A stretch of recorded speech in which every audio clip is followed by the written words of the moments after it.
Good afternoon, everybody, and welcome to the Day After podcast on our fun little sub-show, LYNCHPIN, where I and my friend Mike over here have decided that we're going to watch every David Lynch film in chronological order. Before we begin, we have to warn everybody out there that even though you don't know where, and even though you don't know when, you are always one day closer to the next time you're going to be watching 2001's Mulholland Drive, directed by David Lynch. I don't know. Interesting pitch. I don't know. This vague ass movie instantly brings me back to 2000, to being in college with you and just being bored and saying, Mike, or John, that's my name. Diane. This is my name. What? What a twist! We are. This is baby's first auteur cinema. Let's go. For our generation, Mulholland Drive is the first weird experimental movie. David Lynch. This is his 9th movie out of 10. And for all, I guess what it's worth, this is the first. That's not true. That's Eraserhead. I was gonna say it's the first movie you think of when you think of David Lynch. For our age. I get, yeah, because that's what it. He'd already been an established name for long before. Right, and all I knew about Mulholland Drive was it was confusing, and it's a confusing. Now I wanted to be clear. Like I got a little stanky, back when we did our review of Kubrick's 2001: A Space Odyssey. That audiences are too quick to describe something as too hard to figure out. People are quick to go, oh man, what a confusing ending. But with 2001: A Space Odyssey, I was like, come on, give it a little thought and then we'll figure it out. But after this movie, we read David Lynch's booklet clues of how to understand this movie, and it just made me more upset, which is not to say I had a bad time. I just feel frustrated when he attempts to bullshit. Yes, some of those hints come across as half bullshit. Not half bullshit, but it felt like I was being punched down at. They felt like ACT questions. What do you think is the significance of the blue key? What is the name of this person's movie? I don't feel like a movie should be homework. I feel book like if you're... Book report due Monday. Book report due fucking... But okay, was that all it, like, was he forced to do that? I don't know. That's what made me put down the TV Tropes article. One, because I want to spend time with you, but two, that frustrated me, and I want to not be frustrated. We want to be really clear. This movie does not deserve Lost Highway stank. Oh, yeah. Yeah, we just finished, Lost Highway was a ways back, but it's going to be edited soon and put up, and I didn't like that because it was so long and poorly paced. This one has tangential issues that are in the same vein, I guess. It's 2.5 hours. Mulholland Drive has many themes and ideas and images recycled from Blue Velvet and Lost Highway. Does it feel like he's taking a second whack at those ideas? Particularly Lost Highway. And I think it does it better. Right.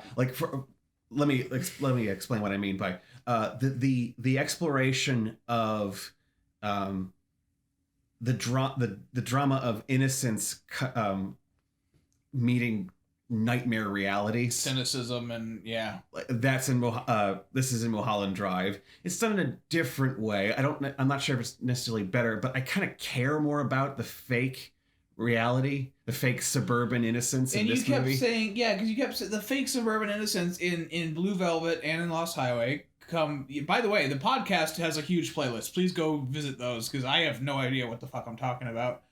You're as blind as we are, or maybe you're a David Lynch superfan.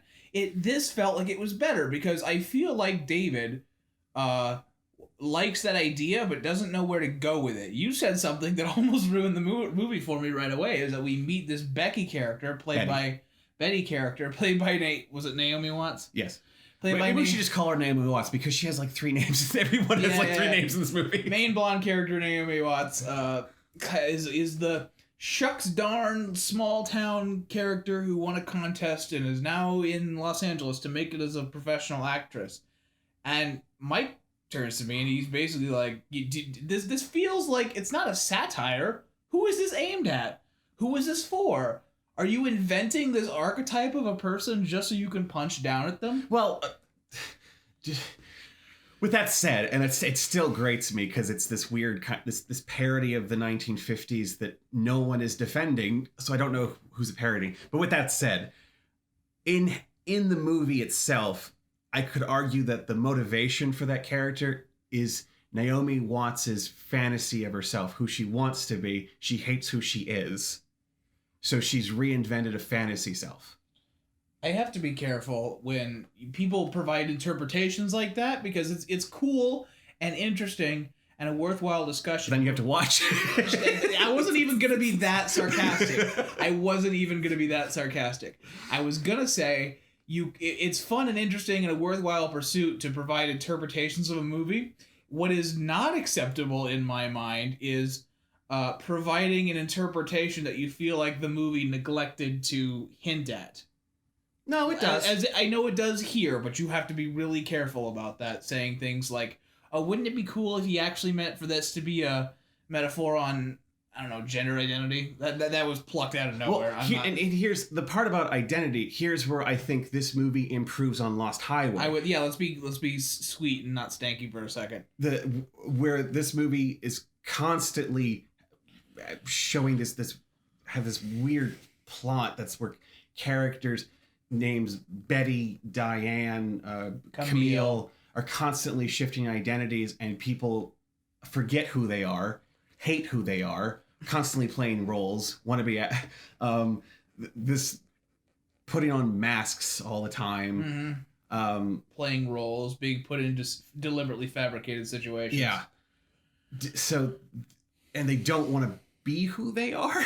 That's an interesting idea, because that weird soap opera review script where the Naomi Watts character does it twice. Like, one of the lines that may be significant, I don't know, is she's like, I hate the both of us. And the first time she says it, she's reviewing it, is with practice with Coma Girl. Yeah, and which is essentially, there's no difference between the two at that point, because it's a fantasy where she's in a spiral of her own weird personalities, and she says, I hate the both of us. Then later, when she's giving an incredibly powerful performance with the same script, it feels, I don't know, more genuine. Yes. Yeah. And this, with these themes and these interesting ideas mentioned, and also I think the improvements on some aspects of the previous films that he's tried to attack these same ideas, I have to say that this movie also has one of David's crutches. Like those two movies, Blue Velvet and Lost Highway, David can't let go of the gangster plot.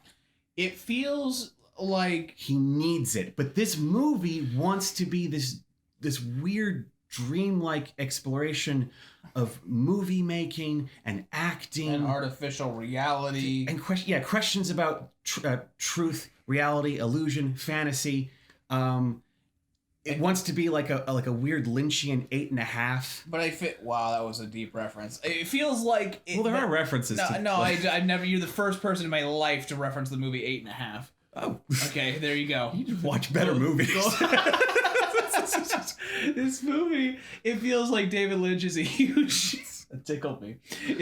fan of gangster movies, and either he said, if it's a neo-noir, I need there to be gangsters, or, more upsettingly, that the studio is like, you gotta put something in here, David. We can't just be a 2-hour meditation on acting. And I don't know anything about studio interference or involvement, but when it's more of a discussion about identity and reality, and other word that I just pulled out of my ass, it's better. It's more interesting. It leads to the... Yes, what is the scene everyone remembers in this movie?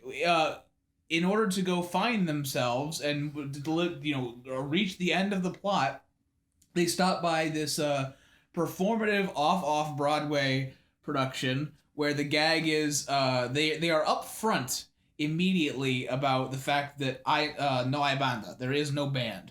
And what that means is there are people pantomiming instruments and vocal performances and musical performances, but they have been very clear with you up front that it is just a pre-recorded sound bite that they are performing on top of. Now, a woman comes out and begins singing a very, very powerful foreign language song that slowly moves both of the girls to tears. And in the middle of the performance, the woman collapses and appears to die on stage. People come out and help her, but the music continues. The music continues to play now that it's become very overtly clear that it's not coming from her throat, it's coming from the speakers. Even though you were told that, it didn't lessen the impact of their emotional reaction to this. As if they are accepting or acceptant of this artifice. I'm just now realizing I didn't quite know where I was going with that, but that is the most. It's the most powerful scene in the movie. It's one of the few scenes where Mike hasn't teed it up too high. You're like, John, you're really gonna love this scene, and I'm like, Mike, you're right. That kicked ass. and there are several other scenes in this movie that have this metafictional quality. That are really that are really interesting, and then the fucking gangster stuff happens, and even if the mystery plot, even if you avoid the gangster stuff, there's still a weird disconnect. And I was trying to put a really succinct descriptor of how I'm feeling. I said to Mike, I feel like this movie, there's no style to it on purpose. Like, it feels like I'm watching this with my eyeballs. Like, this is something that would be felt. And Mike goes, well, do you think that the ambiance of this scene is causing you to believe there's more importance than is going on here? Because even though there are like weird paranoid looks and slow droning ambiance, this was the scene where they are breaking into room 17 apartment to find the woman dead. And it's basically just looking around for such an important crux of the movie. It is kind of shot like a soap opera. It really, it does not help that Mike was watching French Friends before we did this. I can see the defense of the inclusion of the gangster shit and the money and the mystery and the amnesia part that I find kind of boring. As well, it's, again, this is the fantasy space of a wannabe actress who wants to be in one of these, and she's using it to reconfigure her life. Okay, so I'm just now realizing we didn't talk a ton. We were too busy vamping a little bit over this, but I feel like we had similar thoughts at different points in the movie, and I'd like to connect this because I didn't say mine out loud. Is that this feels like the Hollywood version of the kid that wanted to write a story, but they didn't know what story to write. So they're like, I want to write a story about how don't know how to write a story. Just imagine you're a bored, out of work Hollywood actor, and you're like, what if I got involved in a real caper, similar to Blue Velvet, when they find the ear in the. This just does it better. And you ask the Matthew Broderick is it really Matthew Broderick? No. Okay. I think his name is Kyle. You ask the main character, what are you looking at? Well, I got an ear. Well, who cares? Put it down. Not everything is this big caper you're going to get involved in. That's lazy writing. David does it here a little bit. You got an ear? No, got a hot lesbian lady. Yeah, oh man. It's weird. It's sexy, and it was made in the early 2000s, where all the women looked the same. Sorry, that's disrespectful. I have another maybe not problem, but I stated to Mike, if this movie goes any faster, it will begin to disintegrate. Yes. The plot of this movie can't go any faster, or it will lose some of its charm. Yeah, I totally agree. Okay, yeah, there's not really an elaboration point there. It's just. But I can't think of too many. It's hard for me to recall other movies that have such a tight rein on their pacing. Like David Lynch knows, like you said, if this movie is any faster, it falls apart. Mm-hmm. It's just as fast as it can be. So that's pretty impressive. He was like, considering how weird this material is, he knew how fast the record has to spin. It's like I'm driving a 67 Camaro or something, and like it's an old engine, so if I go above 45, it'll like fall into 10,000 pieces. Yes. No, go ahead. Oh, there was one of the things. Probably more on the criticism side. I think that there are scenes in this movie that make me go, I want to be watching another movie right now. That's not a good sign. Like, I remember watching there's this scene where Camilla / Diane / I hit my head, lady. When she gets a wig on, and that scene, and then the scenes where they're having sex and stuff, and then there's scenes where their faces are really close in the bed, and their identities are shifting. I'm watching it going, I want to be watching Persona right now. Mm-hmm. Or my version, which is when you have this, maybe I shouldn't trust this person I just met, and this quiet motion in this present day setting, you're like, I want to watch Memento. Yes. And when you said Memento, that triggered me deeply, because like I said earlier in the beginning of this podcast, when you were in your teens in the late 2000s, mm-hmm. and you were wondering to yourself, I think I'm kind of interested in weird movies. You were given two choices that were they were on every list of weird movies, experimental movies, you said. That were mainstream, they were in theaters, they did have a large audience, and they both have a gangster plot. It was Mulholland Drive and Memento. They came out probably less than a year apart from each other. I saw Mulholland Drive first, and I went, okay, that's kind of weird. Yeah, I was interested. I'm not sure if I liked it, but I was interested. And then a few years later, I saw Memento. That hit me like a brick. Mm-hmm. It hit me like several bricks. It's very, people can do the same plot, but Memento's got so much more going for it. It's formally experimental, like this one is. It deals with the same issues similar issues of reality and fantasy, and what we make up to live with ourselves. Mm-hmm. And do you know what the truth is? And should you trust people? And again, gangster plot, but it fuses it so much better. Yeah. It's more tightly scripted. It feels almost which is ironic considering how it's scripted. Like somebody shuffled a deck of cards.